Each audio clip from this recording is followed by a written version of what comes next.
Why do so many less educated people still become bosses? Let me tell you a story that might answer that question. On a train ride, a university professor and a farmer named John Miller sat across from each other. The professor said, "I'll ask you one question. If you can't answer, you give me $5. Then you can ask me one question. If I can't answer, I'll give you $500.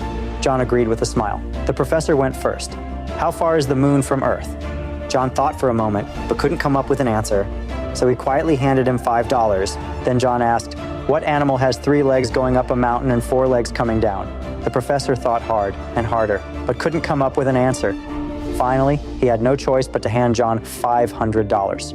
John pocketed the money and started to doze off. The professor, still curious, asked, "So what's the animal with 3 legs going up and 4 legs coming down?" Without a word, John handed him $5 and went right back to sleep.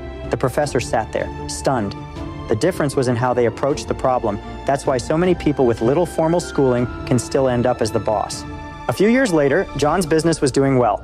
He moved to the city and opened a small workshop in a busy downtown block known for old-school fashion shops. Right across the street was Mike's Shoe Repair, a neighborhood fixture for over 20 years. Mike was the go-to guy for fixing soles, polishing boots, and stretching tight heels. One day, John hung a sign in his window, "Shoe Repair, $10 heel fix, same-day service." Mike noticed immediately. That was way below his usual rate. The next day, he put up his own sign, $8 heel fix, quality guaranteed.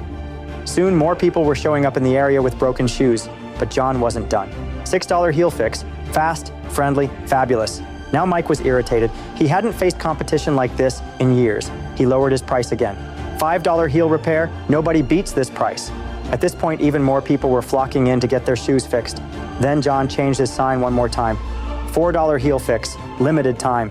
Fed up and losing money, Mike stormed across the street. "This is ridiculous," he snapped. "At these prices, we're both going broke. You're going to kill the business for both of us." John replied calmly, "Not both of us, just you." Mike frowned. "What do you mean?" "I don't even own the tools to fix heels," John said. "I sell handcrafted leather shoes. The sign is to get people in the door. When someone asks for heel repair, I tell them I'm not taking new repairs right now and send them straight to you. While they're here, I show them my limited edition loafers or custom leather boots." Mike froze. Without realizing, he had been pulled into John's game. That's the point. Success isn't always about knowing more. It's about seeing more. It's not about degrees or certificates. It's about understanding people, knowing motives, and creating rules others must follow. If you're too honest, too straightforward, or too nice, you'll often end up trapped in someone else's game. That's why I recommend Robert Greene's The Laws of Human Nature. It reveals the hidden drives behind people's actions: envy, ego, fear, ambition. Once you see them, you stop being blindsided. You can read people better, protect yourself, and use human behavior to your advantage. Whether in business, career, or daily life, this book helps you navigate power games and turn challenges into opportunities. If you've ever felt like the person who knew a lot but still got outsmarted, or like the one who worked hard but ended up losing ground, then this book is your playbook.